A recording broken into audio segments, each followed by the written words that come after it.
Hello guys, welcome back to London scotch cricket reviews.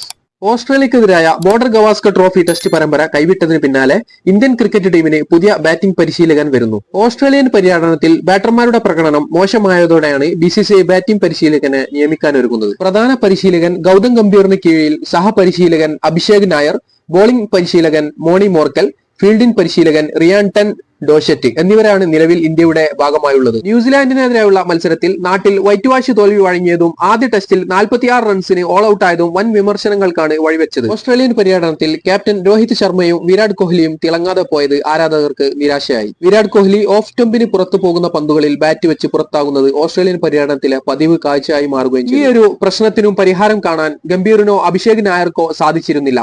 അതേസമയം ഇന്ത്യയെ batting പരിശീലിപ്പിക്കാൻ സന്നദ്ധത അറിയിച്ച് മുൻ ഇംഗ്ലണ്ട് താരം കെവിൻ പീറ്റേഴ്സൺ താൽപര്യം പ്രകടിപ്പിച്ചു. എന്നാൽ നിലവിൽ കമാൻഡറായി പ്രവർത്തിക്കുന്ന പീറ്റേഴ്സനെ BCCI പരിഗണിക്കാൻ സാധ്യത വളരെ കുറവാണ്. മുൻ ഇന്ത്യൻ താരം സിതാൻഷു കൊടാഗാണ് ഇന്ത്യൻ ബാറ്റിംഗ് പരിശീലകനാകാൻ സാധ്യതയുള്ള മറ്റൊരു താരം.